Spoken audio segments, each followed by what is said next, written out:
Hey guys, and welcome to the Working Money channel. Anyone else believe XRP will go parabolic after October the 7th? Now guys, you know that's the deadline that the SEC has to appeal this case, and I wouldn't put it past them to leave it to the last minute to finally send out a press release. We got a lot of people responding here, nope, here, waiting, nope, might go before depending on insiders.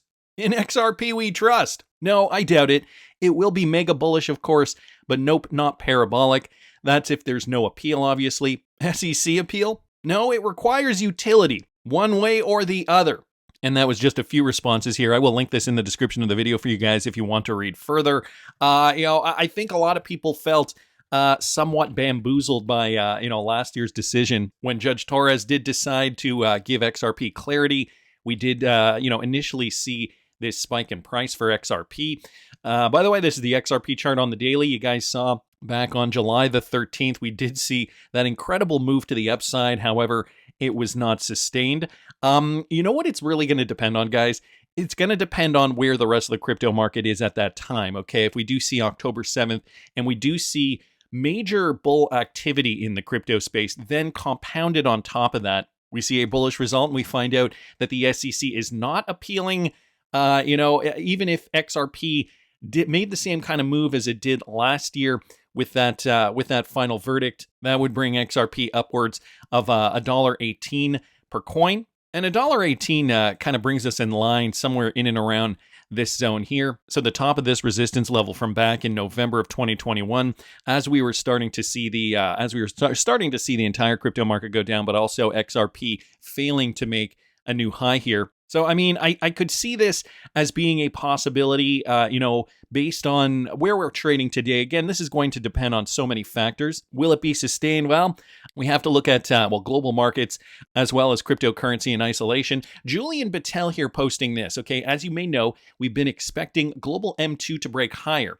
Well, now that has happened. We've also been keeping a close watch on the GMI Weekly Global Liquidity Index, which focuses on public liquidity, specifically central bank balance sheets, in net liquidity terms. That's also breaking higher. The breakout in both our public and private liquidity composites has pushed the GMI Total Liquidity Index to a breakout too. And if our hypothesis around the everything code is correct, this is going to go much higher still. So what he's looking at here, guys, is the Bitcoin price with regards to the GMI Total Liquidity Index. You guys can see that in there. GMI doing exactly what it did before the breakout in 2020, which was pre-euphoria phase. We did have that beer flu black swan event, which kind of threw things off kilter a little bit. And even going back here to 2015, 2016, we had that same kind of formation here on the chart, the GMI Total Liquidity Index consolidating in this ascending wedge pattern before it broke to the upside. So this is where we are today, guys.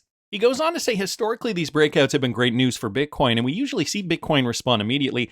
If I go down here, it says, I believe we're closing in on the last chance saloon to go long before the banana zone really kicks in. So what he's essentially saying is, guys, this is going to really take off.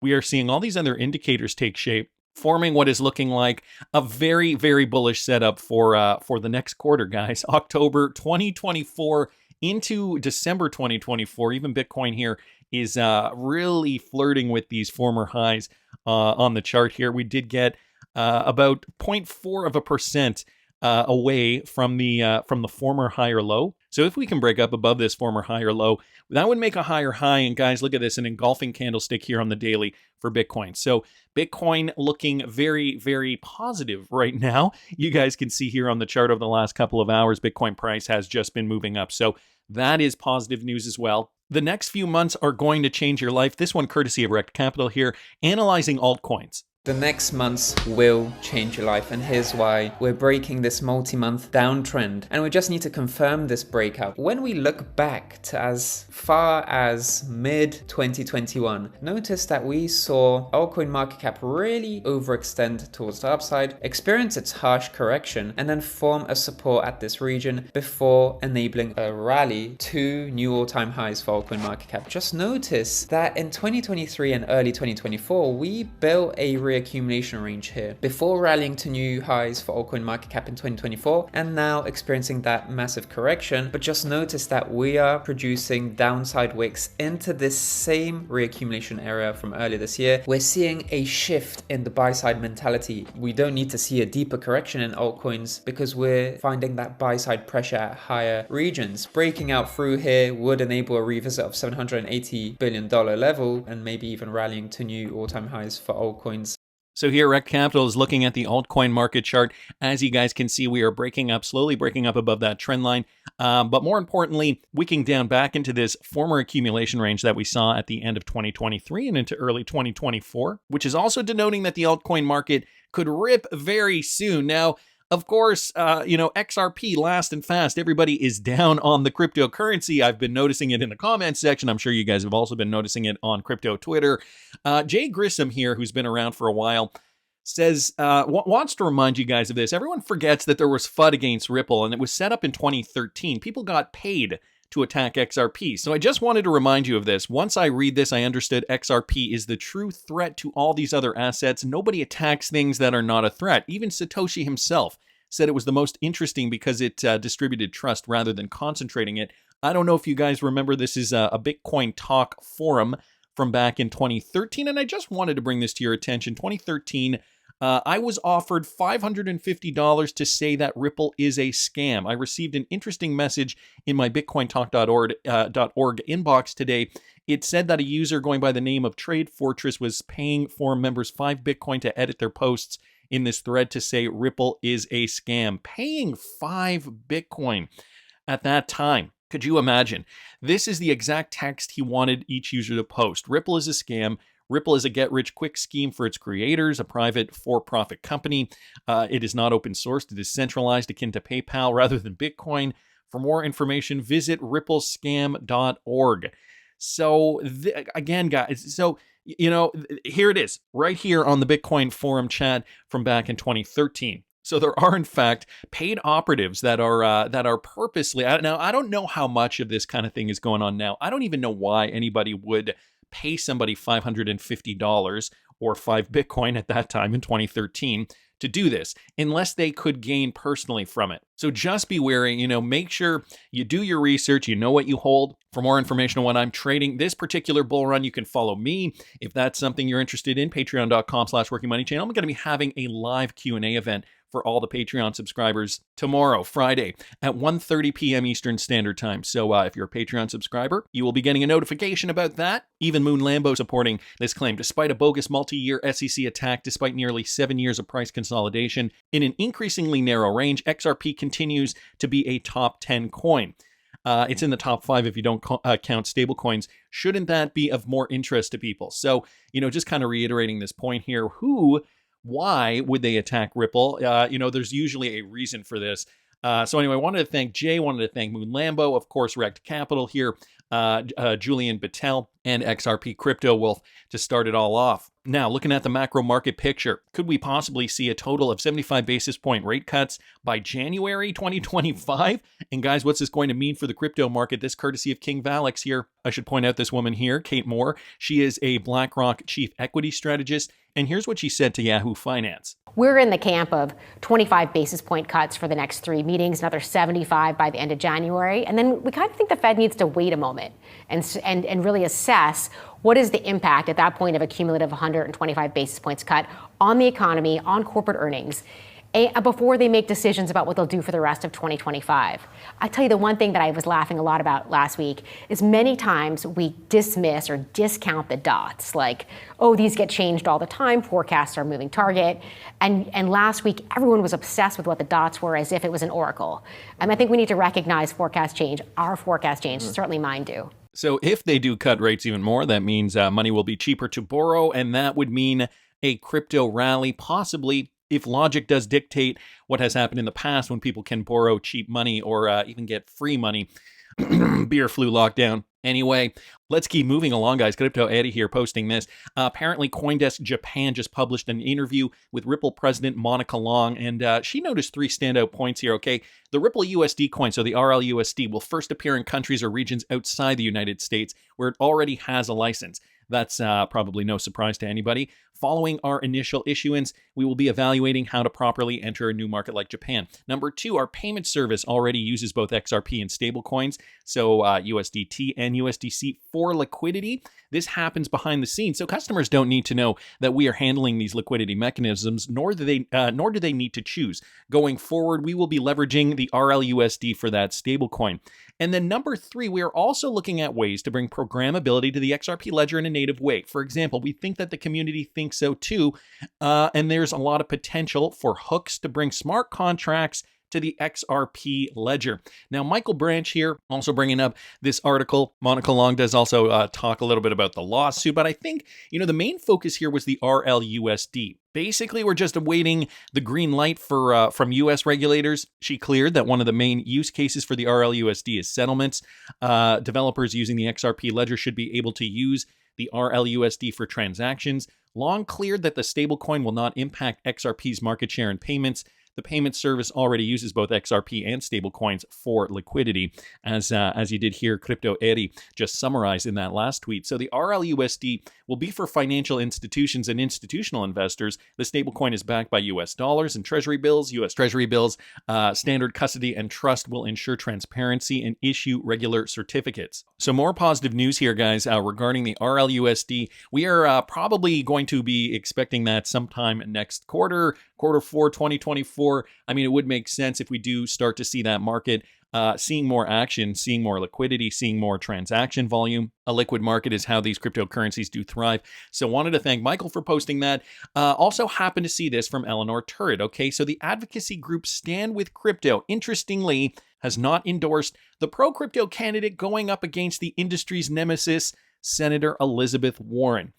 Things that make you go, Stand With Crypto PAC 2024 House and Senate endorsements. So here's a list of the people that they are endorsing that are currently enlisted within government. However, seems strange that John Deaton is not included on the list. And on here saying, can we stop being unrealistic? Deaton has no chance of winning running as a Republican in Massachusetts. Why would you want to waste resources when it can be spent more efficiently? And Eleanor Turret saying, realistic or not, it's just kind of bizarre that the leading crypto advocacy group isn't supporting a candidate that has a track record of being very pro-crypto. So is there something else going on here? Well, Mikkel did point this out. I have confirmation that Stand With Crypto will, in fact, be endorsing John Deaton for Senate. He originally did tweet this out. It has come to my attention that neither Fair Shake nor Stand With Crypto have endorsed Deaton for Senate. If there has ever been a time to demand answers, that time is now. This is the most important race by far, and the biggest advocate group out there is dropping the ball. But he has updated this. I'm not sure that this happens without all of you. Thank you for doing your part in making a difference. This is why this community is truly incredible. So apparently an update here, Stand With Crypto is in fact now endorsing John Deaton as of 10 p.m. last night Eastern Standard Time. So I thought, that was a pretty good turnaround considering we did see this yesterday morning. It took less than 24 hours to get some results here. Wanted to thank Eleanor Turret and Mikkel for posting that. John Deaton did also comment yesterday about the SEC testifying in Congress. Even if you disagree with Mark Cuban on specific issues, objectively speaking, Mark would be a breath of fresh air and a welcome change from the lawlessness of Gary Gensler. When asked, Mark Cuban said he would want to be the head of the SEC. Could I ask you, Mark, whether you would entertain being a Treasury Secretary, Commerce Secretary in a Harris administration? Head of the SEC. Head of the SEC. That's the job I would take. So there you go. Mark Cuban would step up. A decade ago, Mark witnessed firsthand the type of gross overreach the SEC is capable of. Much like Brad Garlinghouse and Chris Larson did recently, Mark didn't back down to the SEC prosecutors trying to bully him with the full weight of the U.S. government behind them. Also, like Brad and Chris, Mark soundly defeated the SEC. Since 2013, Mark has submitted several amicus briefs on how the SEC can do better as an agency. So who knows, guys? Under President Trump, I don't know. Mark Cuban is a staunch Democrat, I do believe, but who knows? Anything can happen. I think, maybe Elon Musk would be the head of the SEC under Donald Trump. I don't know. I'm just speculating here. Guys, experts say the Ripple stablecoin launches very soon as minting activity surges. So did you see this? This another one courtesy of Michael Branch here on Twitter. This is big news, considering we also did hear that statement from Monica Long. So the launch of the RLUSD stablecoin from Ripple draws closer as minting on the XRP ledger and Ethereum has intensified. Ripple appears to be nearing the launch of its RLUSD stablecoin as recent activities on the XRP ledger and Ethereum blockchain suggest significant advancements in the stablecoin's testing phase. So this is a clue, guys, of how close we're getting. The latest developments follow a notable pattern of increasing minting activity, drawing attention to the stablecoin's imminent release. VET, a prominent XRP validator, recently highlighted these developments, indicating that the stablecoin's debut could be close. And guys, this is what VET did post here. I have been monitoring RLUSD activity very closely. The past couple of mints are now following the same pattern, time and days. Testing activity is increasing, maybe a launch of XRP Ledger, and Ethereum is coming very, very close. And he was retweeting out Ripple stablecoin tracker's tweet here. 5,515 RLUSD was minted at the RLUSD treasury. According to VET, the timing and volume of recent mints deviates from previous patterns, indicating an intensified testing phase. Recently, the most significant minting activity occurred on Ethereum, where Ripple minted 5,000, over 5,500 RLUSD tokens, and this just happened yesterday, September the 25th, if you guys are watching this video on the day that I'm releasing it. The batch, the largest since the project's inception in late August, aims to evaluate RLUSD's performance on both Ethereum and XRPL networks. So, guys, we're getting very, very close. The other clue here, guys, courtesy of Zoom at Mr_Zoom here on Twitter, Ledger Live now officially supports the RLUSD. So this is looking like it's coming from the Ledger Live app. And you can see that here, guys. RLUSD, Ledger Live, Ripple USD coin is now available, is now listed at least. Of course, there are no coins available to the public, but it is listed. It is ready to be custodied. It's also available via XP markets as well, according to Dr. Artur Kurjakulov. So this is exciting to see, guys, ramping up. Q4 is going to be a very, very interesting quarter,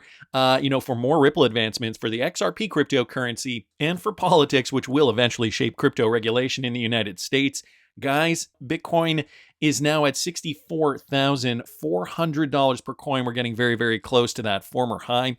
And once we do hit 65-ish, 65,100, technically we have broken out into bullish territory. And this memory will be a thing of the past. The euphoria will kick in. And remember to cash out your altcoins for profit during this bull run. You do not want to be left holding bags. I know over there at patreon.com/workingmoneychannel, we are going to be talking about strategy. And, I'm taking a different approach this time around. I do not want to be caught like I was last time, focusing, just perseverating.